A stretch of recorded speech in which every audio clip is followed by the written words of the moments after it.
Uh, well, today's is a uh, tutorial class where we shall see solutions of a few typical problems on the applications of governing equations of fluid dynamics. Uh, the problems have been chosen in a manner so that based on this exposure, you can yourself solve a wide array of problems on this chapter, because this is a very vital topic in fluid mechanics. Once you understand the governing equations of a fluid flow, um, you should be able to solve uh, most of the practical engineering problems. Basically, any fluid flow problem revolves around the laws of conservation of mass, momentum, and energy. For most of the liquid flows of liquids, what we call the incompressible flows, the energy equation is mostly not directly coupled or related with the continuity and momentum equations, but it's the continuity and momentum equations which are very important and which have to be solved in tandem in order to solve many fluid flow problems, especially pertaining to incompressible flows. So today we shall solve a few problems on that area. I'm going to show you the slide. Governing equations of fluid dynamics. It's basically the tutorial class on that. Is the slide visible to you all? Yes, sir. Yes, sir. Yes, sir. Yes, sir. Okay. Yes, sir. Yes. So I have chosen basically 7 problems. Uh, 2 problems on forces acting on a, say, plate or a solid surface when a jet impinges on the solid surface, and thereby the solid surface changes the momentum of the jet, and the rate of change of momentum is equal to the force acting on the jet, and the total force acting on the jet is the summation of forces due to pressure, forces due to viscous stresses, and forces due to body force terms. Since we are considering inviscid flow in this case, so forces due to viscous terms will not come into play, and we'll be dealing with forces acting on the fluid body because of pressure and external mechanical forces. And when the pressure will be same all throughout, that's the atmospheric pressure, then even the pressure force will also vanish, and the force acting on a given jet will be only because of the solid boundary or the body force. We shall see two such problems. Another problem will be dealing with force acting on pipe bend. Whenever there is a flow through a pipe bend, there is a change of direction of the fluid flow, and change in direction results in a change in velocity. Change in velocity results in an acceleration, and acceleration gives rise to a force. So accordingly, whenever there is a bend in a pipe, it gives rise to a force. So we shall solve one problem related to that. Then I have chosen problems related to application of Bernoulli's equation. So one plain problem on application of Bernoulli's equation, one problem from Venturi meter, one problem from Mauritius meter, and one problem from Peter tube. So we have total 7 problems to be discussed in this tutorial session. I come to the first problem. So here, a water jet of 100 millimeter diameter issuing out of a nozzle at a speed of 50 meter per second strikes a vein and flows along it as shown in figure P1. The vein is attached to a cart which is moving at a constant speed of 20 meter per second on a frictionless track. The jet is deflected at an angle of 30 degrees. Take the density of water as 1000 kg per meter cube. Neglecting the friction between the vein and the fluid, find the magnitude of the force in Newton exerted by water on the cart in the x direction. So this is a direct application of the momentum equation. So here in figure 1, let us just try to recapitulate what is described in the question. So we have a nozzle. From this stationary nozzle, a jet issues at a velocity of 50 meters per second. Now it deflects over a vein, smooth vein, and at the outlet of the vein, the flow is deflected by an angle of 30 degree. The vein is attached to a cart which is mounted on a wheel, and the wheels actually can slide freely on this frictionless surface, and it is shown that the cart itself is moving at a velocity of 20 meters per second. Since the vein is attached to the cart, therefore the vein is also moving at a velocity of 20 meters per second in the positive x direction. So as a result of this, although the jet itself is issuing from the nozzle at a velocity of 50 meters per second, however, the vein is also moving towards right at a velocity of 20 meters per second. Therefore, with reference to the frame of reference of this vein or the cart and vein system, the jet is approaching the vein at a velocity of 30 meters per second along the positive x direction. 30 meters is basically 50 minus 20. Now, since the vein is frictionless, the magnitude of the relative velocity of the fluid as it passes over the curved vein will remain constant. That means the velocity of the jet at inlet is 30 meters per second. At outlet also, the magnitude will remain 30 meters per second. However, it will be deflected from its initial direction by an angle of 30 degree. And since the whole process is taking place at a constant pressure of 1 atmospheric pressure, that means the gas pressure all throughout is 0. So there is no pressure force term that will come into play in this case. So you can see that there is a change in direction of the flow by an angle of 30 degree. So if the outlet velocity vector here is at an angle of 30 degree with reference to the positive x direction, its component along the x direction will be basically 30 into cos 30 degree. 30 is the magnitude of the velocity, cos 30 degree is its component along the x direction. So what was the initial component of flow along the x direction? It was 30 meters per second. Final component along the x direction is 30 into cos 30 degree. That means there's a reduction of velocity of the fluid flow along the x direction due to the action of the curved vein or curved impeller. Okay, so in this case it's a stationary vein, so it's basically a curved surface. This curved surface is decreasing the velocity of the jet along the x direction.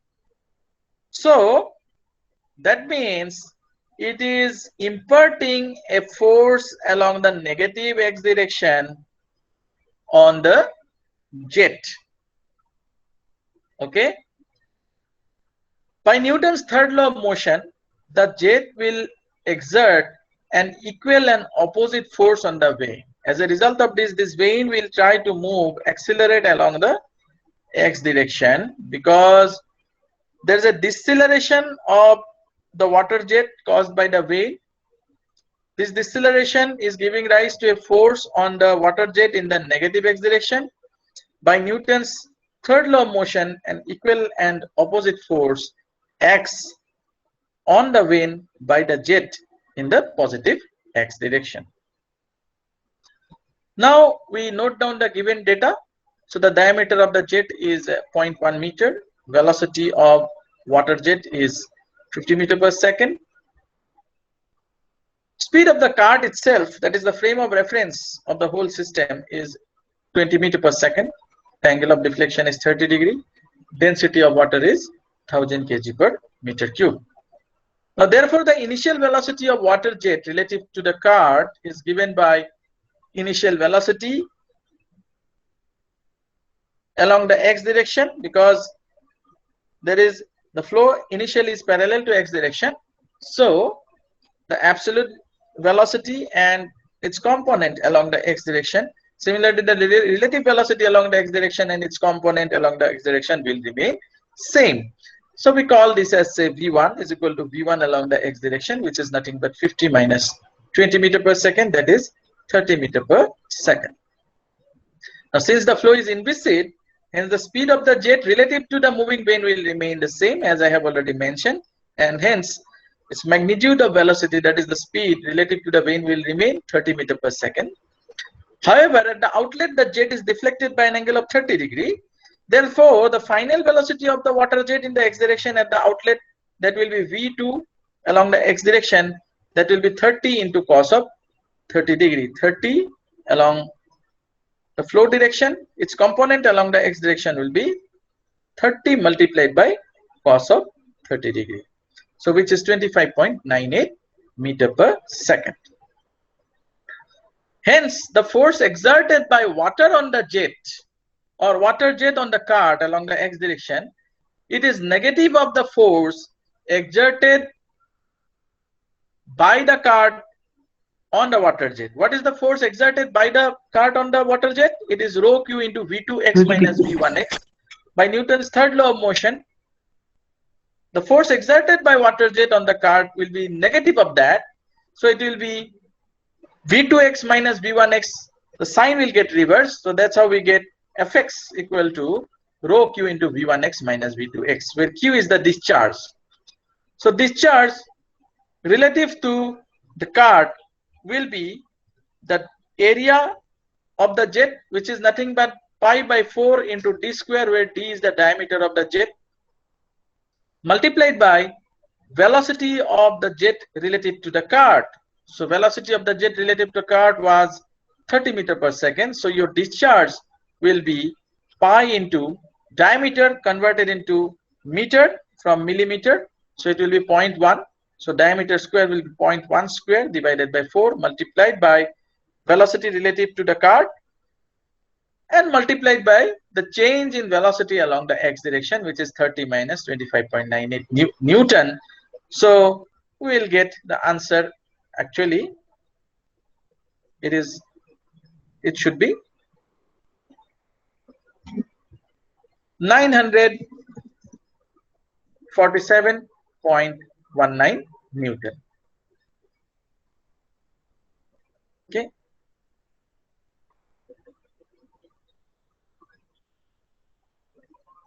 Okay. Now we come to problem 2.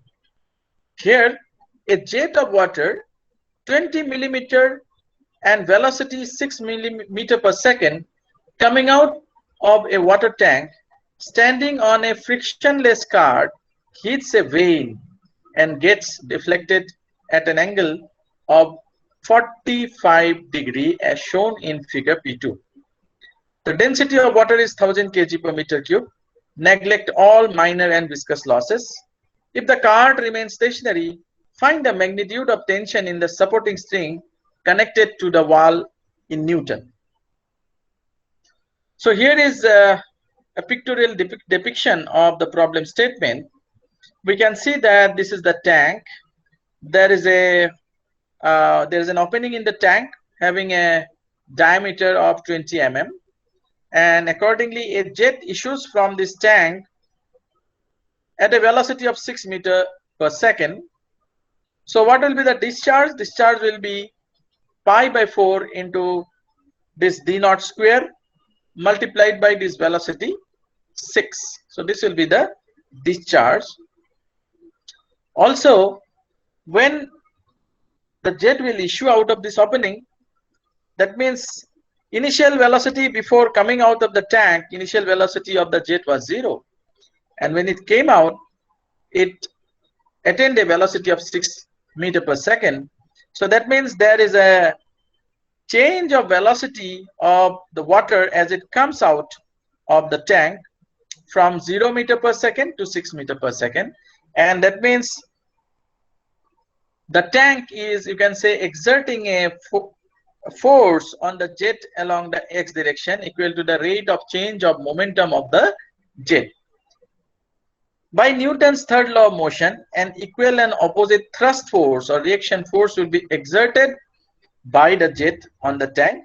So whenever the jet will come out of this tank, it will accelerate along this direction by Newton's third law of motion. The jet will try to push the tank in the negative x direction. So this is being prevented by a string which is mounted on a wall. So the tank is trying to go in the negative x direction, but the string is pulling it back. So this tendency of the tank to move in the negative x direction due to the outflow of the jet issuing from the opening in the tank is giving rise to a tension in the string. But that is not the only factor that is going to affect the tension in the spring. You see, this whole assembly is mounted as a single unit. So on the same unit there is a vane which is deflecting this jet which is issuing initially in the x direction. It is deflecting by an angle of 45 degree. This string is maintaining the entire assembly in static position. So velocity of the jet relative to this vane is equal to the velocity of the jet itself, because the vane is also stationary due to this string. So inlet velocity of the jet relative to this vane is 6 meters per second along the positive x direction. The final speed of the jet relative to the vane is also 6 meters per second, since there is no friction, but the direction gets deflected by an angle of 45 degree from its initial direction. Therefore, the force exerted by the jet on the vane will be rate of change of momentum of the jet. So first we note down the given data. You see, the diameter is converted into, from millimeter it is converted into meter. Okay, this diameter in this it is given as capital D naught. So let me keep it as capital D naught for the sake of clarity.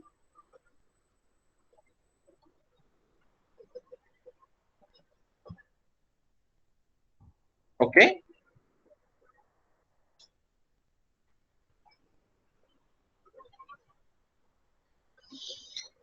Therefore, the force exerted by the jet in the positive x-axis, it is similar to what we did for the previous problem.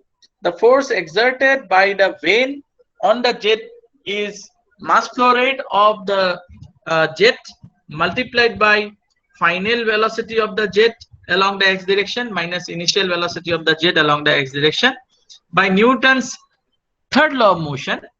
The force exerted by the jet in the positive x direction will be mass flow rate of the jet multiplied by initial velocity of the jet along x direction minus final velocity of the jet along the x direction. So the mass flow rate is given by density into discharge. Discharge is area of the jet multiplied by velocity of the jet, and initial velocity of the jet along the x direction is v itself. Final velocity of the jet along the x direction is v cos 45 degree. So when we simplify these terms and put the values, we find the force exerted by the jet in the positive x direction is 3.31 Newton. So this jet is trying to push the entire assembly in the positive x direction with a force of 3.31 Newton. However, this same jet, when it comes out of the tank, it tries to push this tank in the negative x direction by a force. What is that force? It is nothing but the rate of change of momentum of the jet as it comes out of the tank, and that is, see, it is negative. It is negative, so it is minus of rho a into v. Basically, this is mass flow rate of the jet, which is rho a v, into final velocity of the jet, which is v, minus initial velocity of the jet, which is 0.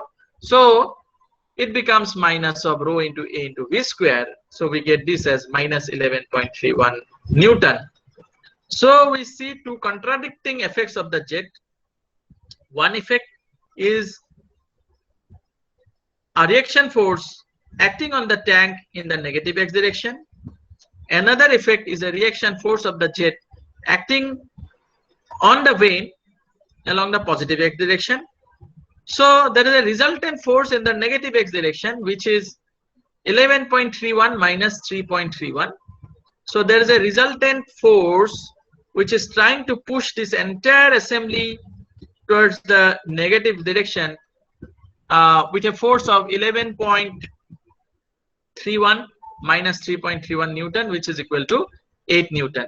So this assembly is kept at rest by the string, and the string will pull this entire assembly with a force of 8 Newton so that it remains at rest.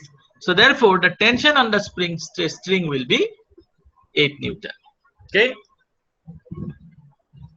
Now we come to the third problem. A reducing elbow is used to deflect water upward by 30 degrees as shown in figure P3. The mass flow rate at the inlet is 14 kg per second. Water is entering at a gauge pressure of 200 kilopascal and exits to the atmosphere. The cross-sectional area is 113 centimeters square at inlet and 7 centimeters square at the exit. The density of water and acceleration due to gravity are 1000 kg per meter cube and 10 meter per second square respectively. Find the magnitude of x component of the water force on the elbow in Newton. So here is figure P3. We have an elbow and it is deflecting the flow upward by an angle of 30 degrees. We can also see that there is a reduction in cross-sectional area as the fluid passes through the elbow from 113 centimeters square at inlet to 7 centimeters square at the exit. So accordingly there will be also a change in velocity. Okay, there will be change in magnitude as well as direction of the velocity. Okay, so accordingly it will give rise to a force. And find the magnitude of x component of the water force on the elbow. So whenever this water is deflected along this direction, there is a deceleration or change of velocity of the water along the x direction. So it will try to this elbow will try to basically push back the water in the negative x direction. By Newton's third law of motion, an equal and opposite force will act on the elbow by the water on the positive x direction. This is by inspection. The detailed values will be clear after due calculations. So we shall see those calculations now. So here we mark the given data. Mass flow rate is m dot is equal to 14 kg per second. Gauge pressure is at inlet is 200 kilopascal. We convert this into pascal. Exit pressure, gauge pressure is 0 because at the exit the flow lives at atmospheric pressure, so your gauge pressure will be 0. P2 will be 0.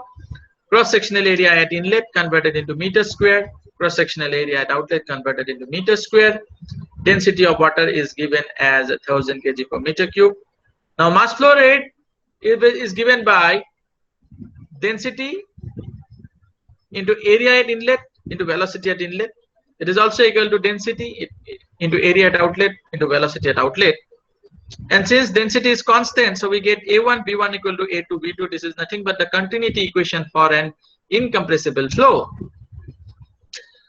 So here, therefore, average velocity at inlet section is given by mass flow rate divided by rho into A1, and we get the average velocity at inlet as 1.24 meter per second.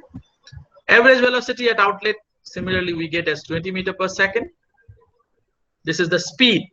Okay, what is the direction of velocity at inlet? Along the positive x direction. Direction of the flow at outlet or V2 at outlet, it is inclined at 30 degree with reference to the positive x-axis. You can see from figure P3. Okay, Now let Fx be the force exerted by the bend on the jet in the x direction. Okay. Then the momentum equation along the x direction can be written as this. How has this come?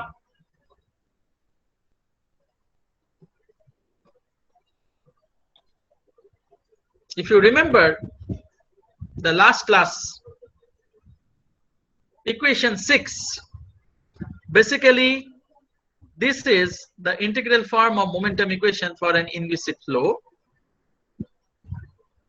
Mass flow rate of the fluid multiplied by the velocity vector, summation of this product across all outflow surfaces minus summation of mass flow rate and velocity across all inflow surfaces is equal to summation of pressure multiplied by area vector for all inflow surfaces, negative of that, minus pressure into area vector for all outflow surfaces plus summation of all body forces. This is for the body forces that act on the fluid. By Newton's third law, the reaction force acting on the body by the fluid will be opposite of this. Okay, so in that case, if you want to find out the force acted upon by the fluid on the body, we'll have to multiply the entire equation by -1. So whatever was outflow, it will become inflow, and what was our inflow, that will become outflow, so on. So this is a vector equation because we are expressing everything in terms of vector quantity. Since it's a vector equation, it will have 2 or 3 components or even a single component depending on the dimensions of the flow. So if the flow is say 2-dimensional, if you have 2 components of velocity in the entire flow along x and y directions, we can decompose this vector equation into 2 components, say x component and y component.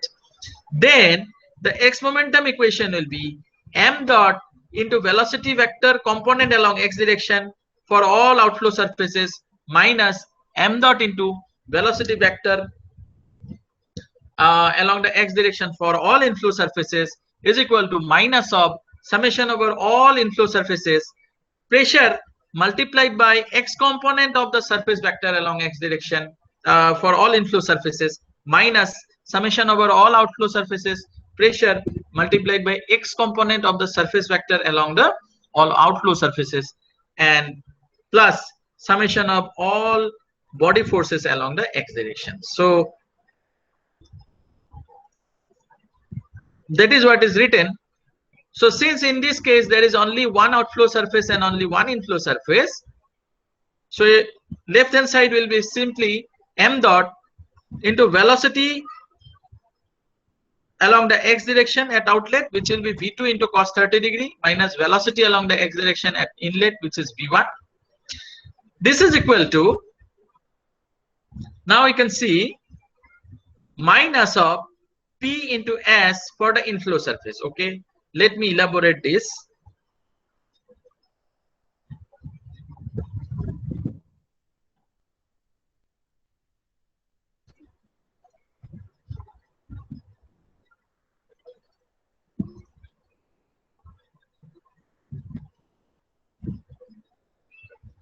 Say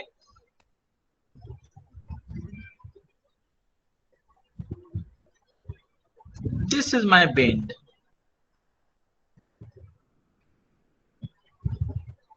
The flow gets deflected from its initial direction by an angle of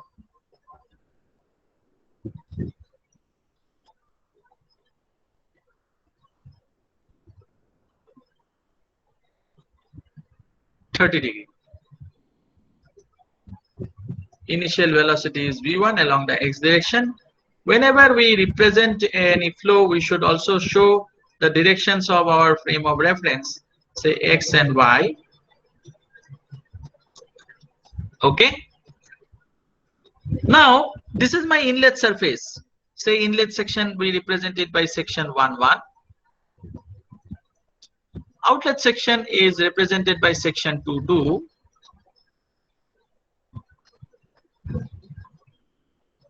Now we are concerned about inlet summation over all inlet surfaces or inflow surfaces. Right, let me write it as only in into S surface vector along the x direction.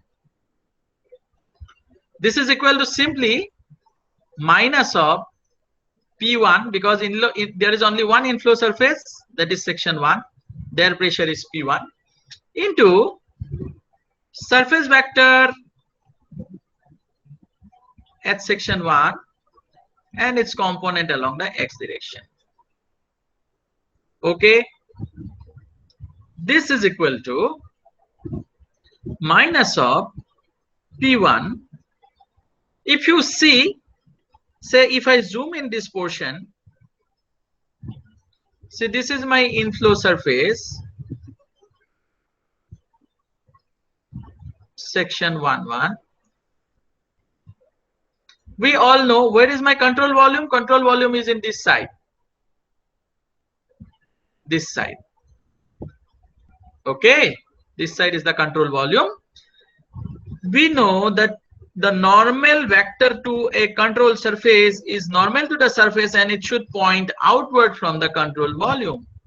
So my inlet surface area vector is, you can see, this is equal to negative x direction. Since the inlet plane is vertical, so its unit vector will be along the negative x direction, so which is minus of I into inlet surface area S1, or we can write, okay, I cap, where I cap is the unit vector along the x direction, into minus of S1.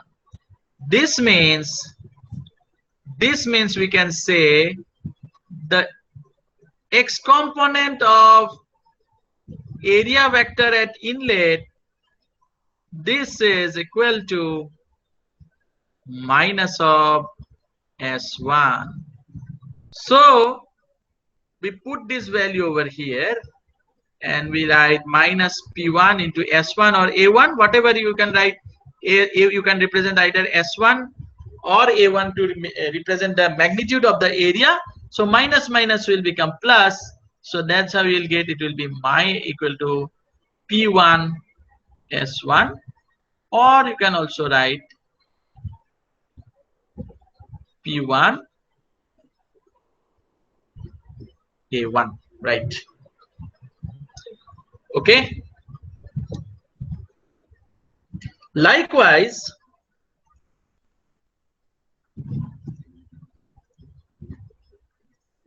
if we talk about the outlet surface,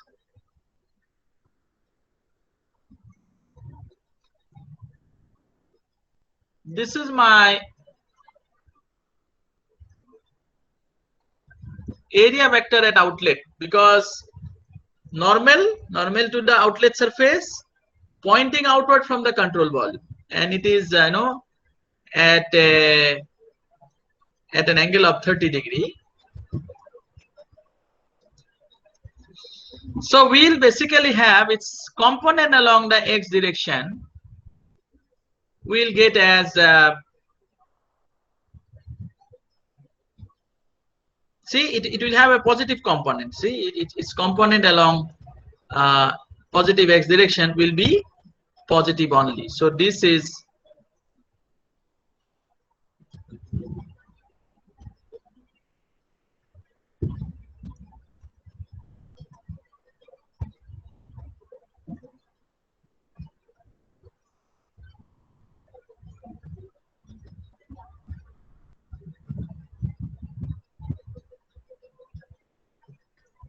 S2x, this is S2y.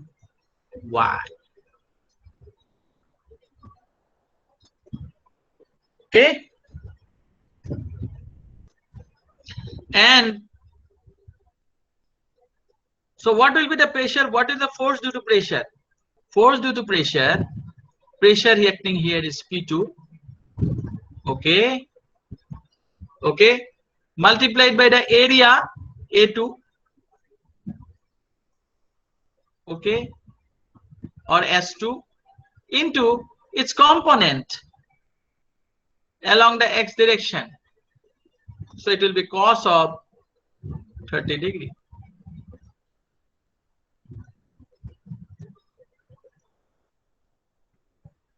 But what is P2 in this case? We don't have to bother for, luckily for this problem, gas pressure P2 is 0. So the component of pressure force at the outlet, it vanishes. So that's how for this problem we are safe, but for other problems we'll have to keep in mind. We'll have to see that if you have to find minus of P2 into S2 along the x direction, then basically we'll have to consider whether what is the sign of the x component of the area vector along x direction. So if the sign of x component of the area vector along the x direction is negative, then there will be a plus sign over here. Minus minus will become plus. Otherwise, if it is positive, then this will remain minus. It is the opposite of what happened in the inlet inflow surface.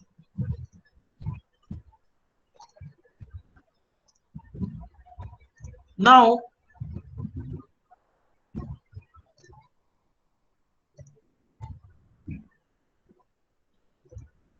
I can come back to the presentation.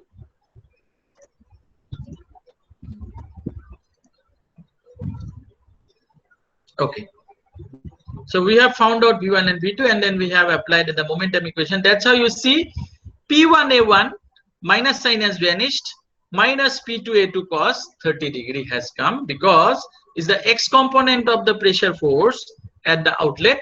However, there's a minus sign. This minus sign is appearing because already in the momentum equation there is a minus sign before the pressure force, and the x component of the area vector at outlet is positive. So that's why minus and plus, minus multiplied by a positive quantity will remain minus. Here the x component of the area vector at inlet is negative, so that minus minus it became plus over here. Okay. Therefore we can write Fx, that is the force being applied by the bend or elbow on the jet, will be m dot V2 cos 30 degree minus V1 plus P2A2 cos 30 degree minus P1A1.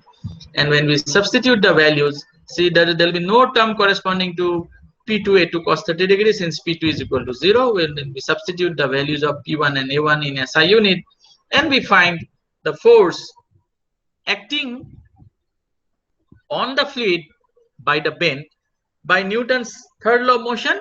The water force acting on the elbow will be negative of this, so it will be 2034.87 Newton. Next we come to problem 4. An inviscid incompressible fluid of density 1000 kg per meter cube is flowing in a horizontal pipe of tapered cross section with a flow rate of 4000 centimeter cube per second. The area of cross section at two different locations A and B are 10 centimeter square and 20 centimeter square respectively. The velocity of the fluid at the location A is 4 meter per second and pressure is 5 Newton per meter square. Find the pressure at location B in Newton per meter square. So the pipe is horizontal, so our elevation difference Z1 minus Z2 will be 0. So the pressure change will be only because of change in kinetic energy. So we'll have to find out the change in kinetic energy. For that we'll have to find out the velocities at inlet and outlet. The density is given, flow rate is given. Okay. So we convert flow rate from CGS unit to SI unit.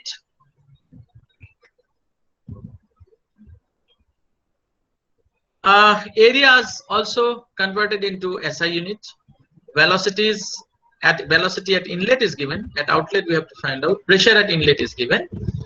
So from continuity equation, as I already told, for an incompressible flow, A1 B1 equal to A2 B2, and then we get, if we have the information about say any one of the velocities and the cross-sectional areas at inlet and outlet, we can find out the velocity at the other cross-section. So that's how we find out V2 is equal to 2 meter per second. Then we apply the Bernoulli equation across points 1 and 2. So since the pipe is horizontal, Z1 is equal to Z2, and then we substitute all the values in SI unit. P1 was in SI unit 5 Newton per meter square, and then we find that P2 is 6005 Newton per meter square. So this is one direct application of the Bernoulli equation. Then the fifth problem is on a venturimeter, that too an inclined venturimeter with an inverted U-tube manometer. An inclined venturimeter connected to an inverted manometer as shown in figure P5. The cross-sectional areas at the inlet and the throat are 2 into 10 to the power minus 3 meter square and 2 into 10 to the power minus 4 meter square respectively. The densities of water and oil are 1000 kg per meter cube and 100 kg per meter cube respectively. The gravitational acceleration is 9.8 meters per second square.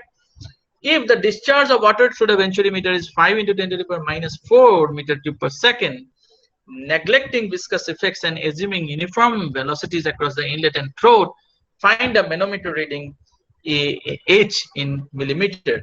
So in meter. So in this case, since we have to neglect the viscous effects, we can consider the theoretical discharge itself as the actual discharge taking place through the venturimeter. Now we know that there is an expression for actual discharge through a venturimeter in terms of the piezometric head difference. For this inclined venturimeter, we can, based on the given data, we can find out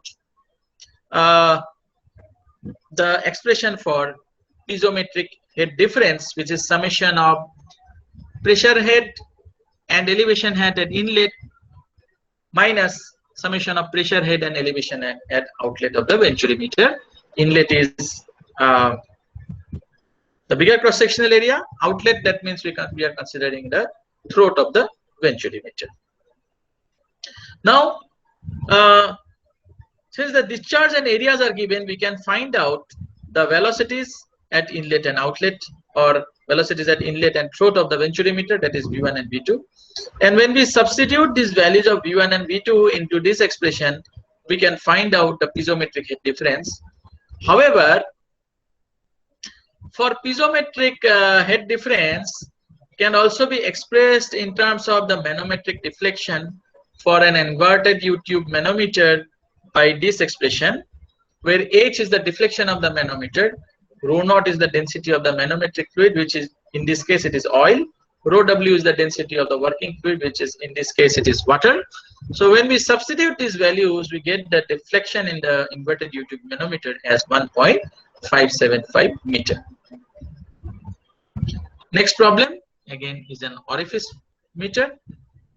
Problem 6, an orifice plate is used to measure flow rate of air having a density of 1.2823 kg per meter cube in a duct of 250 mm diameter as shown in figure P6. The volume flow rate is 1 meter cube per second. Flow at sections 1 and 3 is uniform, and section 2 is located vena contracta. So section 2, here it is the vena contracta. The diameter ratio throat dt to d1 is 0.66. dt is the diameter of the orifice opening, and d1 is the inlet diameter of the pipe, which is 0.66. The flow area at vena contracta A2 is 0.65 into AT. So we can say that the contraction coefficient of the vena contracta, which is area at the vena contracta divided by area of the vena orifice opening, that is 0.65, where AT is the area of the orifice. Okay. Find the pressure difference between the locations 2 and 3 in Newton per meter square. Now we have to find out the pressure difference between point 2 and 3. Again, you can see the physics of the problem. The stream tube will contract to pass through the orifice opening, and it will continue to contract till the vena contracta is reached, and from the vena contracta at section 2 the stream tube further expands in cross sectional area. So accordingly, due to increase in cross sectional area, there will be a reduction in velocity, and due to the reduction in velocity there will be an increase in pressure. So pressure at 3 should be greater than pressure at 2. Now we note down the given data.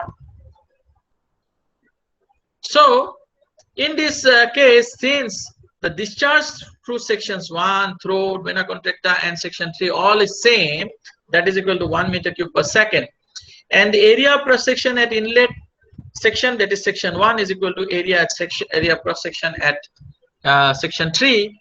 Therefore, the velocities at section 1 and section 3 will be the same, that is v1 equal to v2 v3, that is given by 4q upon pi d1 square, and it gives us the velocity at section 3 as 20.37 meter per second.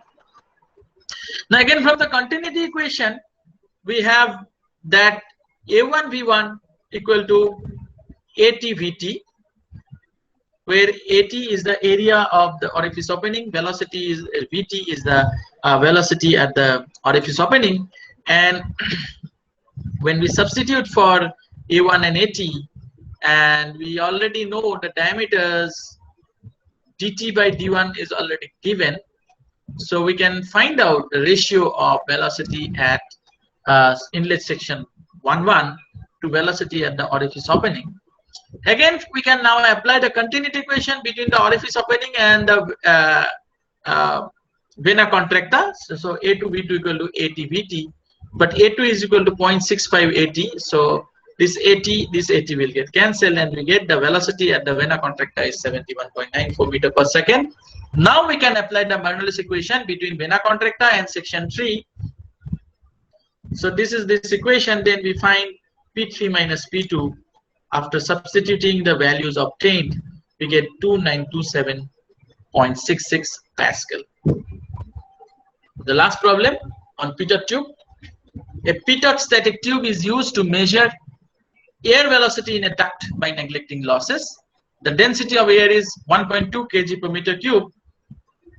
If the difference between the total and static pressure is 1 kilopascal, find a velocity of air at the measuring location in meter per second. So in this case also, we note down all the units in SI unit, all the given information in SI unit. Now for a pitot tube, the total pressure we know P is given by PS plus half of rho v square, where PS is the static pressure, half of rho v square is the dynamic pressure. Therefore, half of rho v square becomes simply P minus PS, that means the difference of stagnation pressure to static pressure, and therefore velocity is square root of 2 into P minus PS upon rho. Now P minus PS is already converted into Pascal, rho is in kg per meter cube, and when we substitute the values, we find the velocity as 40.82 meter per second.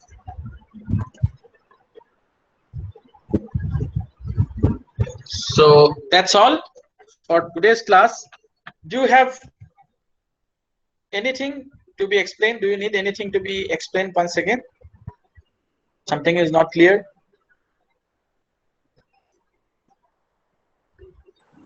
Sir, question number 6.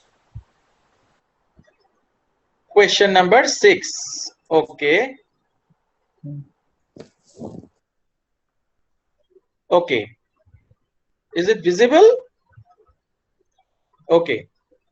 Can you tell me the specific portion, if any, where you want some further clarification?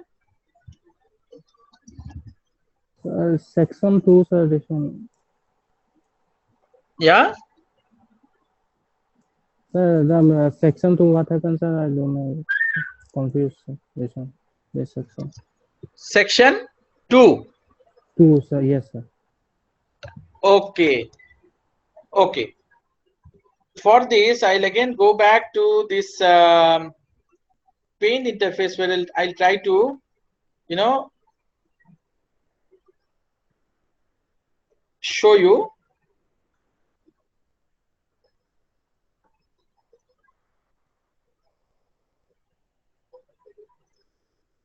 Say this is your pipe and we have an orifice.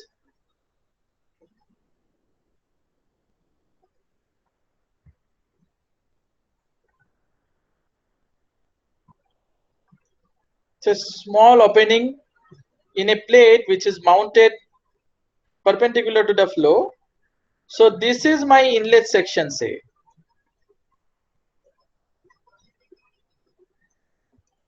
And diameter here is given as D1.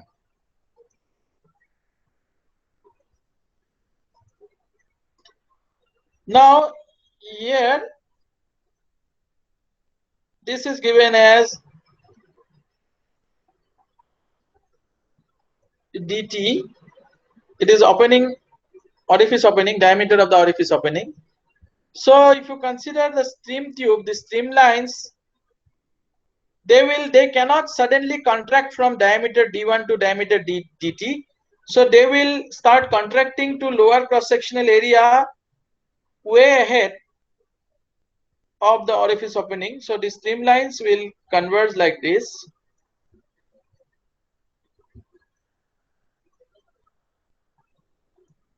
And since they are converging due to inertia, they will not suddenly attain a high velocity, high cross-sectional area just after coming out from the orifice opening. The stream tube will continue to contract further downstream, and only after traveling some distance, say this is basically section 2-2.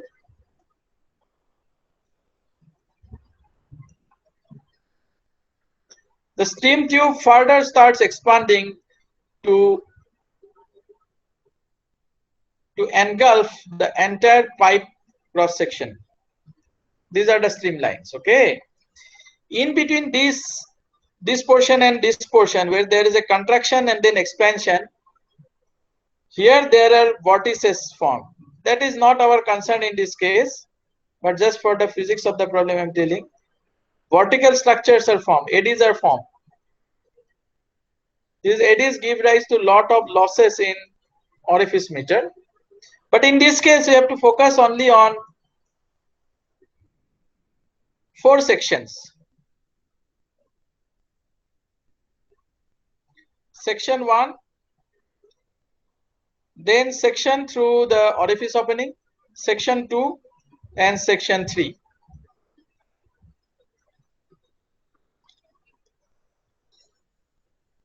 We can apply the continuity equation between section 1 and section 4. So we get A1 into velocity at one inlet equal to area at the orifice opening into velocity at the orifice opening. So this will give us velocity at the orifice opening. This is equal to A1 by area of the orifice opening into inlet velocity. So area of the this can be represented as a ratio of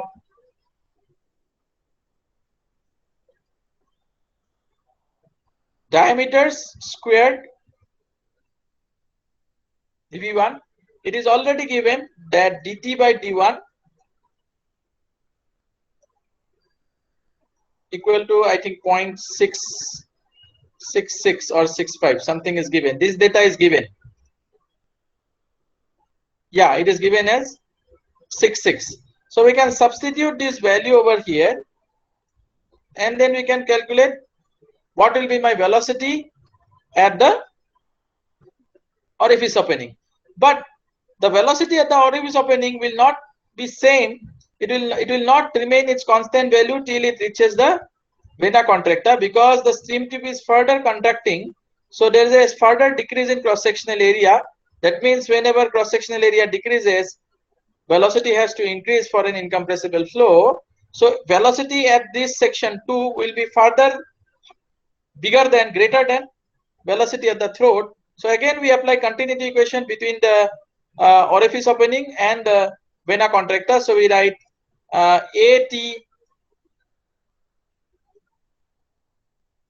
Vt, this is equal to area of the vena contracta, that is A2 into V2. However, area at the vena contracta is given as 65% of the area of the orifice opening. So we can write this as 0.65 into AT into V2. So this AT and this AT will get cancelled, and we'll be able to express V2 equal to velocity of the jet at the orifice opening upon 0.65. So once we get V2, we know V2 and we know V3, we can easily find out the pressure difference between 2 and 3 by the application of Bernoulli's equation. Is it clear now? Yes, sir.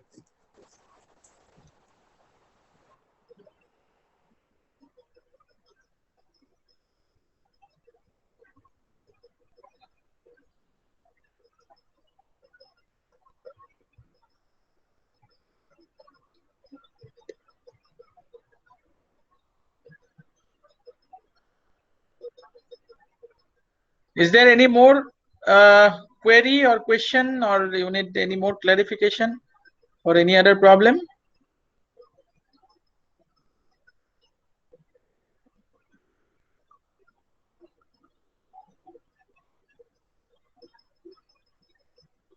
Okay, if not, then thank you all for attending this session.